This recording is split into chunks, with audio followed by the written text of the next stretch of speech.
Welcome to the new season of the Live Your Spa Life show. The Spa in Spa Life stands for Seek Power Always, that divine power within you to do what you're here to do. The theme for this season is Freedom Fighter. Amazing people like you share ways to ensure your freedom physically, financially, spiritually, and in your relationships to create a world-class life.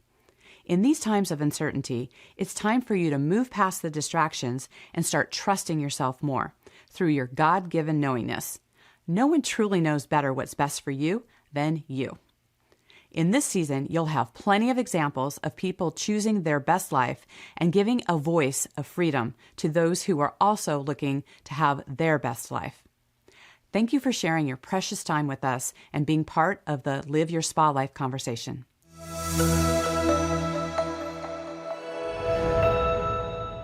With us today is Amber Kivett. Tragic to Magic is the story of Amber Kivett fighting through diversity, starting in her childhood with sexual abuse to fighting for her life after a tragic pause on May 21st, 2005.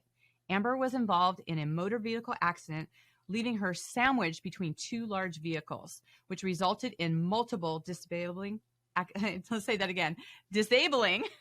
injuries, including 8 spinal injuries, post-traumatic fibromyalgia, a severe spinal strain, a head injury, and mental catastrophe. That is a lot, sister. And after 2 years of fighting her way back to a functional life and walking without being dependent on narcotics, which is impressive, Amber discovered that she was given a special gift, the magic to heal others in mind, body, and spirit. Amber, welcome to the show. Thank you for having me today. Well, as someone who has been the recipient of your amazing body work, she is no joke and the real deal. It's amazing how much you put into just working with your clients on multiple levels. And I mean, how many times have you heard, I've tried everything? I would say a large percentage of my clients come from that situation. Right. And, you know, your focus a lot these days is on like pain management, right? There seems to be, no matter what people's stories are or what got them there, that they carry a certain level of pain within their body. Why do you think it's so prevalent now for people to have that and it being so elusive for them to be able to relieve it? I think most people don't understand that a lot of physical pain has an emotional or mental, spiritual underlying. Most people develop pain from an injury or from an autoimmune disease or some kind of tragic event in their life. And if they've already suffered from some kind of emotional stress or some kind of a past situation, that pain becomes magnified on a totally different level because it is stored in our connective tissue and our fascia. And fascia presents pain 10 times greater than a nerve or a muscle. So, and it's emotionally driven. We store a lot of emotion in our fascia. And I've learned how to master that system. So when people come in and they have a certain situation, or maybe some people aren't in pain at all, they're just carrying a lot of tension, or they just feel really stiff. Just asking them not where they hurt, because most pain is driven by a number or a definition in the Western medical world, but asking them how they actually feel, like what's going on in your life, like what kind of stress have you been dealing with, and they all kind of look at me puzzled when I present that way versus the traditional Western medicine model. But when I explain to them, you know, is there something that has happened in your life in the last month that has created a tremendous amount of stress? And can you tell me just a little bit about that? It's trying to find the root cause of the pain and the exasperation of pain versus just treating by protocol to the pain or to the condition, because it doesn't always provide the relief. That's why they're coming to see me. So being able to just sit and listen and give them an opportunity to share their story or to make them feel human as opposed to making them feel like a number is where we start.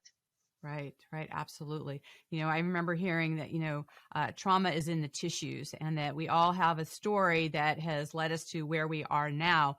One of my wellness mentors talks about body debt, about, we all start at a different place, and everything that we've experienced up until this point is that body debt, just like in a bank account, right? It has a toll in different ways. And a lot of times people don't consider those things or dismiss some of those things. And you've had your own journey and different things in your life. I'd love for you to go back to, especially now we're seeing, in our young people, we're seeing depression being high. We're seeing that loss of hope, and especially when people are being isolated, and the different conditions that kids are being faced with now. Can you take us back to you yourself being in high school, experiencing rape, how you felt within yourself, and how how do you talk to your daughter about that today, and how is it in the things that you're doing, because you have a big give back to teens and helping them be stronger, especially for our parents that are listening and maybe have no idea how to address their own pains and trauma, and then how to help their children as well. Sure. Well, part of what happened to me in high school kind of goes back to my childhood years of being sexually molested by a family member, not an immediate family member, but an extended family member. It goes all the way back to then, and the way that you mentally, emotionally process things, if you don't heal, or especially from a mental level. I've gone through the physical rape kit and all that with my family. They attempted to put me through some basic group counseling, but nobody wants to talk to anybody in a group of people they don't know, especially being somebody in grade school. So the way that I processed everything moving forward made me feel like, because of what happened to me in my childhood, it was normal for me to give, even though I didn't really permit to give. It just that's what was asked or expected of me by this individual. And so when you say no so many times, and no doesn't matter to that individual, and they don't respect your boundaries, it changes your perspective of how you relate to other men and other individuals, I'm going to say of popularity, because I was kind of the geek in high school. I didn't feel pretty. I didn't feel like I was worth much. Um, I met a gentleman who was like my high school sweetheart for a while, and he treated me very, very proper, as a gentleman should treat a young lady. Um, but we were both so young and trying to explore our sexualities for a first time, willingly on my end, definitely first time on his end. And so there was an exploratory phase there, but I wasn't so innocent, if you will, because I had already been used goods, as I'm going to refer to that. So it was really hard to be able to experience everything from a pure level. And I happened to be out with a friend, and that situation could have been prevented, if you will, had I known any different. But I didn't have a driver's license at the time. We didn't have cell phones back then. And we had gone to a party, and there were a lot of individuals at that party that were looking for something more than just visiting. And got myself into the middle of nowhere and no way to get home, and ended up in experiencing trauma. I won't go into the details of the rape, but there were three individuals that took advantage of the situation between the two of us. And in the grand scheme of things, I ended up with an STD that was treatable, but humiliating because I had no idea. I was familiar with sexually transmitted diseases. And here's what's crazy. I was on my period, full blown on my period, in the middle of this whole situation. And again, won't go into great details of what I recollect, because it's not something graphically that I want to bring up in the moment with closure. But anybody who is cycling, you don't choose to have sex when you are in the middle of your period. There's nothing exciting about that. And when that happened, and I had decided that I wanted to go on birth control for the relationship that I was, choosing to be involved in, I went in for my regular pelvic exam in order to start birth control, to find out I had been given an STD by one of the three, and there's no way of knowing which one gave it to me. And of course, the way that they treated for that STD back then is very barbaric and very painful. And so it took several rounds of treatment for me to experience that, the relief of what became of me. And each and every time that I went in for a male physician to treat me for something that was not within my control, truly humiliating in many ways. And then to try and have to explain that to my parents and explain it to the guy that I was seeing at the time was even more humiliating. And I'm going to get emotional, and it's okay because this is the intent of helping others. But a gentleman, he ended up in breaking up with me because it was just too much pressure for both of us to handle. And as soon as he broke up with me, I was from a broken home as well. It wasn't within but a few more months that I attempted to kill myself because there's just so much guilt and so much shame. And I felt really dirty, and I really had no closure. Nobody really knew the pain I was suffering behind the smile and behind the emotions that I shared. I just went into survival mode and worked a lot of hours to try and ignore what I was truly feeling. But after my attempt, and my mom found me in the situation. I sought counseling and agreed to go on antidepressants, but really never dealt with what had happened to me. It was about, I was sad and I was ashamed, but I never really shared why, because I really didn't want my parents to know what had happened. So, I didn't find out. Here's a mind-boggling thought. My husband and I had genetic counseling done because I developed infertility problems and we wanted to have another child. And I didn't find out until I did that genetic counseling just a few years back that I had another STD from my childhood, from the sexual molestation. Had no idea that that was even a marker in my body, because my parents treated me with an antibiotic, but I didn't know what it was for, and um, didn't know that that really ever existed, and they didn't think it was important for me at the time to know. So I found out about it in my late 30s. So a whole nother humiliating situation of like, gosh, how much of this is within my control, how much is not within my control. And um, I made peace with that and moved on. But one thing that I went off to college, and it was kind of like my starting point of creating my own new identity where nobody knew me, nobody knew my past, nobody understood what I had been going through. But I always had trouble with managing exchange or relationships with men.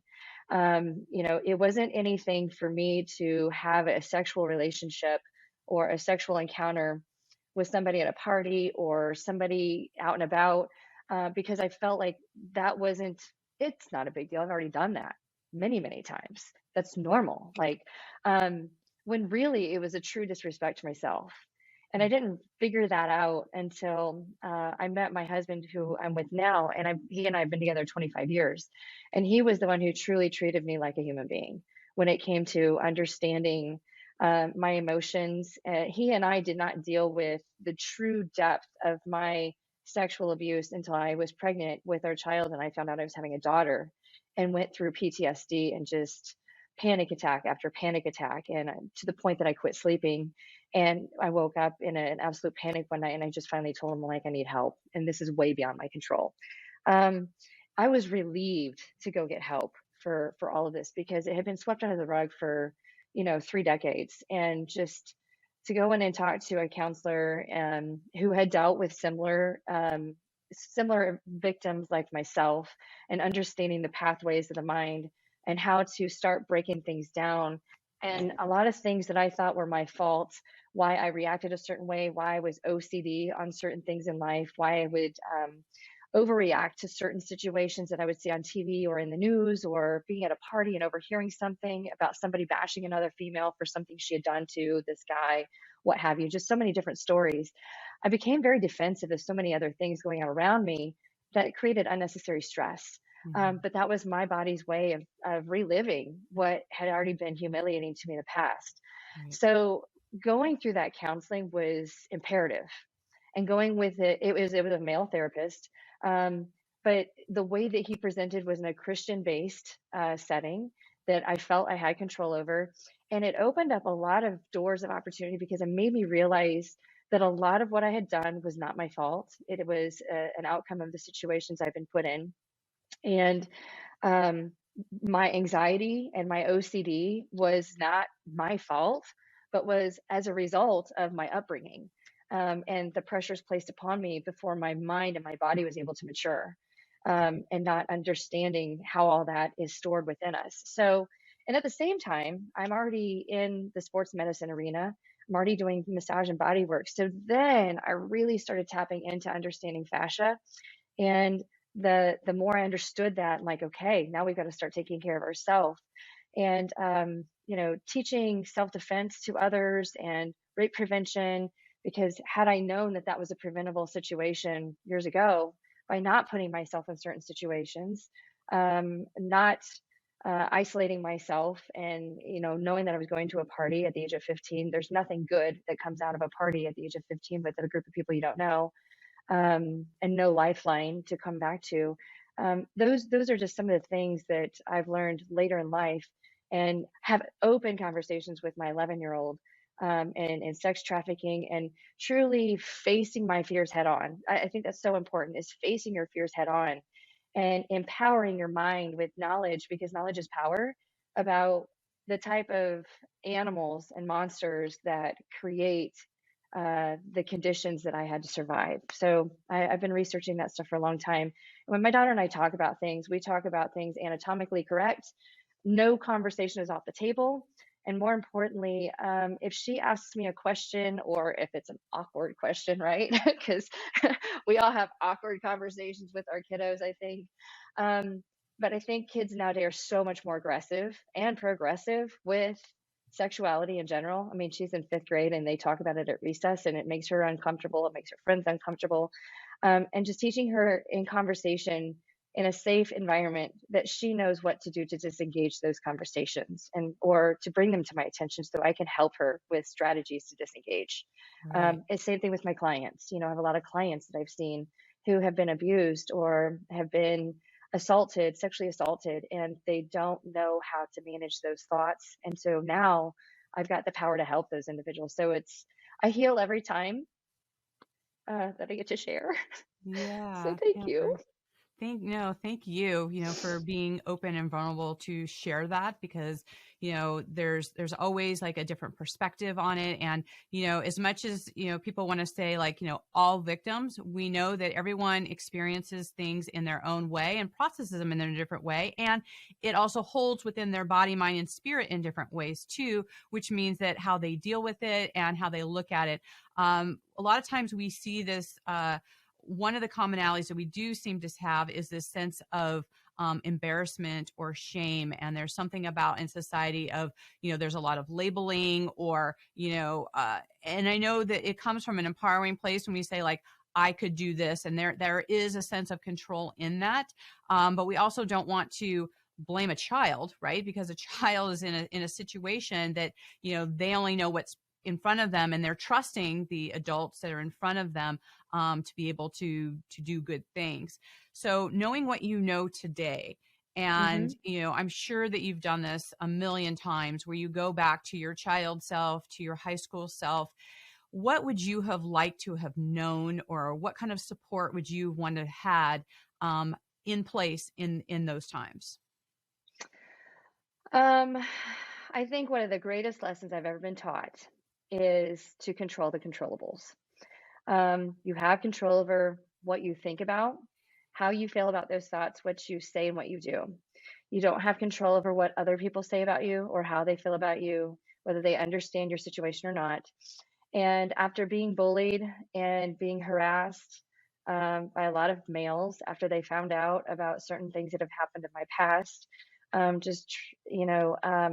to be at the receiving end of it, um, even though that's not ethically great, um, but wanting to explore. And because I'd already been there, they thought that, oh, I'm an open book, I'm an open piece, to be able to engage with. I'll give it up. And I think knowing now if I wish something I wish I would have known then is truly respecting myself and knowing that it truly wasn't my fault. What had happened, one situation after another. Um, it's important to go through the phases of grieving when it comes to being humiliated, feeling nasty, or feeling violated. If you happen to have those situations in which you truly don't have control, it's important to grieve and walk yourself through those moments and not doing it alone. I didn't have a lot of support system back then, and I think I attempted to try and share what had happened to me, but I don't think my parents understood how to handle it on their end. I don't think my friends wanted to believe. I remember talking to the morning it happened. I went to work, and I remember talking to a couple of coworkers because I looked distressed, and I told them what had happened, and they wanted details. They wanted to make it sound like I'd put myself in that situation, that I asked for it, and I didn't ask for anything. Um, if somebody goes through this situation and they have a conversation with somebody who doesn't make them feel like they matter, then find somebody who will, because there were a lot of people who made me feel like I didn't matter. And there were people out there who could have made me feel like I mattered if I just would have given it another chance or another opportunity, or just even writing about it. Even nowadays, I still write down thoughts of things that bother me, that because if you don't get the head trash out of your head, it will consume you. And so I go through and journal and look up quotes of how people have survived other situations that I've never experienced before. Because you're right, so many people process experiences so different based on their underlying past and how they've been respected and dealt with by other people in their surroundings. And I wish I would have known that there were other options besides having to talk to others, because after so many attempts of trying to talk to other people and not feeling, like a human being, I could have maybe looked for other options of healing besides suicide. Through, now we have Pinterest, and now we have YouTube, and being able to listen to motivational speakers and not having to share my story at the time until I'm ready, but just having hope that tomorrow will come, because I have other options, but I needed somebody to motivate me into that direction other than just trying to survive. Right, right. And so one of those other options for you is being a healer. And you talk about how when you're healing other people, that makes you stronger. Can you talk a little bit more about that? Yeah, so one of my expertise is, since I've gone through the car accident, I think the injuries that became of that accident were exacerbated not by my physical abuse, but because of stress that I had been enduring in weeks prior. None of it had to do with sexual abuse. Um, and I think in a lot of ways, I was angry for so long. I was so angry for so long after that accident for the woman who hit me. I was paid a law settlement, because of my injuries and the expense of my medical bills and pain and suffering and all that. I remember the attorney telling me, if somebody were to pay you $1 million to go through this accident again, would you? And the answer is absolutely not, because no money is worth the pain and suffering that we go through, from start to finish, especially things beyond our control. But the one great gift that I gained out of all of this was experiencing pain truly, on a level that I can actually control professionally. And I was already in the sports medicine business. I was already in athletic training. I already understood massage and body work, and I already understood the sports psychology models to apply. But truly being in a position of fear when you've got 8 spinal injuries and you've just been married for 9 months, and my husband is truly a survivor in his own way, in that he didn't know what to do with somebody who couldn't take care of themselves. This is not what he had signed up for. But coming from a broken home, I gave him permission to cheat on me as long as he promised to come home at night, because I didn't want to be alone. I was afraid of being alone. Um, I think one of the great powers that I have right now is helping people face their fears. And that is a huge component of physical pain. When you're laying there with 8 spinal injuries and fibromyalgia, and you don't have a lot of answers, and you don't have doctors who understand anything about what you're going through, they don't even know how to help you from a treatment standpoint, because truly I was a freak of nature back then, in that the idea of fibromyalgia, the idea of having a late 20-year-old female who is perfectly healthy going through head injury. And of course, we didn't know nearly as much about concussion protocol as we do now. We didn't understand about hormonal fluctuations as it relates to stress and head trauma. We didn't understand that then. We do now. I was at a time in which there were so many developments in medicine, and I was an experimental subject for a lot of those. So very scary time, because I didn't know what the outcome was going to be, and to Right. not have an idea of what tomorrow is going to be like is very scary. Right. But I think I was probably about as distant from God then as ever. Um, I've always been a Christian in my faith, but I've always wanted to have control over my life. And the truth being, we really don't have control over our life. It's God's control. And I didn't put a lot of faith that God was going to heal me, or why me? Right. Right. Well, Why that's, do I have to the go faith through walk, this? right? Is that, Yeah, we want to believe, and then we we're in want to situations know where it's like, now. why God? And he's I like, wanted to I know have, I now. haven't shown you the exact way yet. Just stay Right, tuned, right. right? Yeah, so I think not having the resources then about putting my faith in God and believing, that I had a great support group and happened to resource outside of what the traditional medical model was, it got to the point where I had to do that in order to survive without being on 21 pills a day. So Right. for me, one of the great things that I do in healing others, I understand the whole human body, physiologically, biomechanically, emotionally, spiritually, soft tissue, on a level that so many people can't comprehend, because I lived it and I survived it and I've mastered it.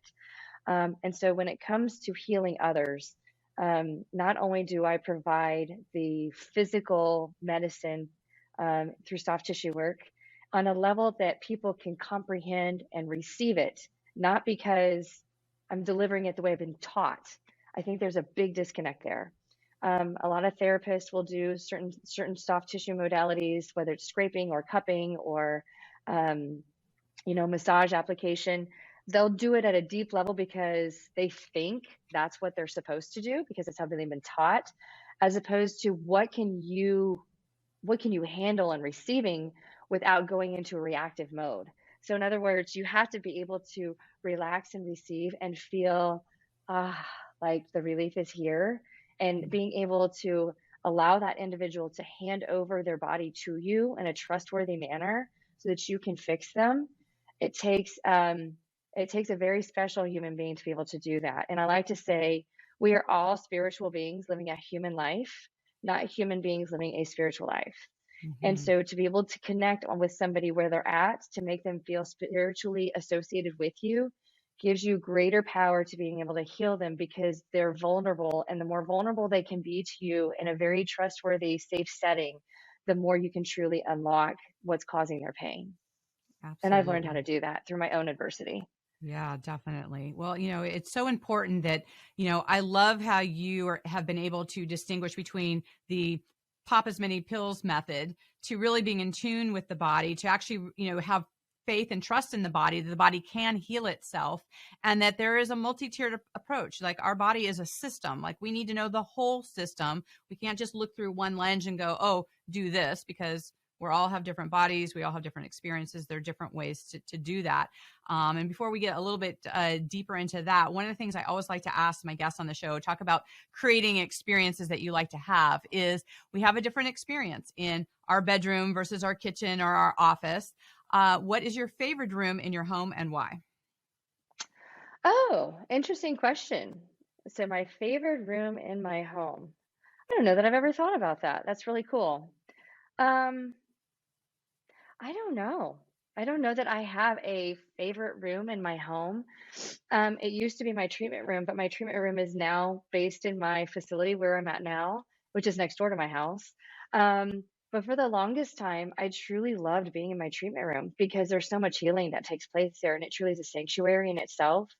I love being in my bedroom, as Mm. crazy as it sounds. Whether it's with my spouse, whether it's snuggling with my 11-year-old, she's 11 and we still snuggle, as it feels appropriate to her, because she's going through that puberty phase where she's like, Mom, like, I really don't want you to put your arm around me like that. Okay, I get it. How would you like me to snuggle with you? Or do you just want to lay here together and watch a movie, So We have a TV in our bedroom, but it's not used regularly because, of course, sleep hygiene is very, very important. I just feel very calm in my bedroom. I feel very calm really in any room in my house, except for the bathroom. And so I'm going to flip the coin on you on this one. The bathroom was a room that some of my abuse took place in. Mm. And so even to this day, my husband, as much as I trust him in vulnerability with every part of my being, he has never seen me in the bathroom. You know, what using the facility, I will put it that way. He has seen me nude in the bathroom, you know, coming out from taking a shower, you know, getting dressed. But when I close the door to the toilet, it is off limits because that was a room that when I was using the bathroom, some of my abuse was took place when I would go to use the bathroom, and I was violated there. So it truly is a sacred space for me, because my daughter uh, came to me walking at the age of 1 and has seen me in that environment from the point that she was 1. It doesn't bother me for her to see me, or I should say, it didn't bother me in the past. Now it's starting to make me feel uncomfortable. So it's very important in my household to making sure that everybody is clothed appropriately, and the doors are shut at certain times, and that privacy is respected. Mm. Um, but I don't really have any room in my house that I feel necessarily uncomfortable with being in. But I love, you know, our kitchen great room is all one open space where we all get to communicate and visit. And my bedroom truly is a sanctuary in itself. And it was custom designed to make me able to rest. Right. Right. Well, it's interesting that, one of the reasons I asked that is what we create in our space is, it's all important to have like a sanctuary, right? Something that actually Hmm. makes us feel like we can relax, we can be ourselves. And I love how you point that out of knowing how, certain places that didn't feel good, that you've got boundaries and clear boundaries around that, and that they evolve over time, anywhere from, snuggling with your daughter to as you're at different stages, your kids are different stages, your relationship with your husband. This is that open communication, right? And we get to Hmm. redefine that as we go because our learning grows, our comfortability changes, all of those things. And so I appreciate you being open to that and how open you are with your daughter and how amazing that is. To give her that perspective, right? That what you went through, that she'll see it from a different perspective, and that she knows that she has someone that she can go to. And that's one of the things that I always like for the listeners is that parents don't always have that relationship with their children. I don't care how close you are to kids. There's some uncomfortable conversations. There's conversations we wish Hmm. we didn't have to have with our kids, right? And so the more that we can have those kind of conversations, and they feel safer in the world, they know that you've got your back and that they can do that, the better. So that part is super important. And as you know, that our theme for this season is people who are being freedom fighters, and I would love for you to share how you are fighting for freedom in the world today. Yes. So we talked about this a little bit last week, and I think it is such a cool theme, because when I think of freedom fighters, I think more police, fire, military. I would never think of just an everyday individual like myself as being a freedom fighter. So when I started thinking about this on the flight home from California, it was just really, really empowering. Just truly understand what your rights are and understanding what you truly do have control over. What I am doing right now is one way that I heal a little more each and every time. And really, there's nothing, I would never want to go through what I've gone through in my past, to be able to provide the positive outcome that I do now. But again, God creates his greatest soldiers to be able to serve in battle so that he can serve, those who need served. And I think the best way for some of us in order to be able to serve others in battle is understanding truly what it's like to go through some of those situations. Because if you can't resonate within yourself what it's like to go through one of those situations, it is really hard to resonate with somebody who has. Um, and that's really where the healing comes from, in my opinion. So for me, I teach a self-defense class. I became certified in mixed martial arts conditioning as a strength coach and fitness professional. But I went a step further and hired a coach who is a black belt in several different forms of martial arts. And I hired him privately to teach me several different types of self-defense. And the first thing I had him teach me was how to get out of a gang rape situation because I wanted to face that fear. And after I went through a lot of that training for about the period of a year and a half, it was overwhelming what you had to remember. This hand goes here, this hand goes here, this is where you rotate, this is how you, these are the pressure points. I'm like, gosh, like in the moment, like the element of surprise is what makes everything work. If you practice, practice, practice, it becomes muscle memory. Who has time to do that? So I took everything that I remembered and kind of created my own self-defense class for females, specifically for females. And I teach it in the form of a rape prevention class after learning as much about human sex trafficking as possible and understanding how that whole tiered system works. Truly extravagant in the way that it's the layers and how elaborate that whole um, that whole thing happens. Truly is mind blowing. It's not as simple as it seems. I want to be able to educate individuals, specifically females in my community, about how to prevent or how to recognize those kind of signs. And it's not that I don't want to don't want to work with males, but it takes a very special understanding of understanding boundaries when we're engaging in sexual conversation between teenage males and somebody at my age, attractive female at my age. And so I really kind of restrict it to females, ages 13 specifically because of the average age of trafficking and abuse, the ages 13 to 22. And I've created this class for young ladies and ladies getting ready to go off to college or maybe already in college to give them perspective of this is real life situations. This is how you can prevent it. These are the things you need to be aware of. Don't be afraid to go to parties. Don't be afraid to hang out with individuals. But these are the things that you need to have in your toolbox and have in the back of your mind so that you have options if something does come up that's not within your control. And I truly heal every time I get a chance to teach that class. And it's really cool to be able to hear from somebody who contacts you later that you made a difference for them because what you did worked, what you taught them worked, and they've had a situation that they want to talk to you about because they feel safe in talking to you. And what I find from a lot of young ladies who are sexually assaulted is something that they've been through is not as bad as what I've been through, but it has affected them worse than it affected me. And being able to communicate with their parents when their parents wonder why they react the way that they do. I'm like, look, like you cannot blame your child for the way they're responding because that's their defense mechanism. That's all they know. And that has nothing to do with what we've taught them because there are cases in which I have had young ladies who have learned how to defend themselves and they freeze up and they can't use the techniques because they are just frozen in time. And they don't know how to process it. And the parents come back to me like, why did they freeze? Like, we invested in the self-defense. Why did they freeze? And it comes back to this. It's somebody that they knew. And it was a close friend. And why on earth would this friend treat them like that? And they're like, it's a moment of panic. And what do we do when we panic? We freeze. So to be able to explain to parents, this is what you need to do to help your child or to help your young adult in coping forward. And they're probably not going to talk to you about any of it until they truly are ready to talk to you about it. And you can't pressure them to want to talk to you about it. But I'm happy to talk and I'm happy to listen to them if they want to come by. To provide that lifeline is just really special.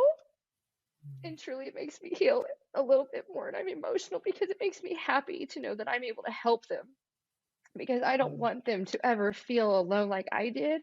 And I don't ever want them to feel humiliated or like there's no other choice but to take their own life. And so to be able to have so many kids with the pandemic in the last 2 years, I've had over 12 kids that I've saved from suicide who have either attempted or it's been on their mind.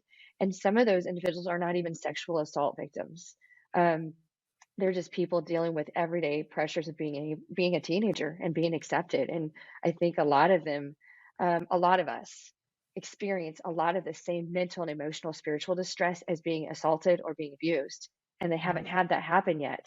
So to be able to connect with those individuals as well, truly is special. Absolutely. Well, I just want to thank you so much for just sharing your heart and your journey and being an advocate for young girls and being able to give back in that way. What an amazing way to how you are fighting for freedoms for young girls in the world. And I just want to thank you for that. And I know that our listeners are going to want to stay in contact with you. How can they best do that? Sure. I always give my phone number, as crazy as it sounds for a lot of other individuals who film podcasts. Like, you give out your phone number? Yes, I really do. I might not answer right away, but I always try and get back with individuals. But I can be reached at 317-446-7971 through text message or through truly leaving a voice message or phone call. I'm available by email. It's my business name, Kivett Kinetic Solutions at gmail.com, which I think you have placed in the show notes. Yep. And I've got a lot of different social media channels that are out there, and we're offering virtual membership options within my business model. So you don't have to be a local in order to learn the rape prevention and self-defense techniques that I offer. We'll be offering those virtually as well, coming up very soon in the next month, because I always am adamant about teaching self-defense around spring break time, when the the roofie model is, people are going out and they're experimenting with drugs. And here's something mind-boggling. I've been roofed as an adult and didn't even know it in the time, but it was one of my birthday parties in my mid-30s that I was actually roofed with a bunch of my gal pals, and we're older women. So it can happen to anybody. Fortunately, I put those tactics to use and stayed in a group and could feel, when you've been through what I've been through in my life, your gut talks to you when something is off. And nothing happened because my gut talked to me and I was able to stand up and take care of things. So fortunately, like I said, we've got the virtual memberships coming, so you can actually learn from afar. And so spring break time, prom is a big one. Anytime college students are getting ready to take off and go to move in for the first time, or they're coming home for the summer, I teach the summer months. So be on the lookout for some of those virtual classes that are available, and connect with me through social media. Awesome. Well, thank you again for your wisdom and for being here with us today. So appreciate it. Thank you for having me. Truly is an honor to be able to serve with you. Thank you. And for our listeners out there, thank you for being here with us. And until we connect again, live your spa life. Bye for now. Bye-bye. Bye. Thank you.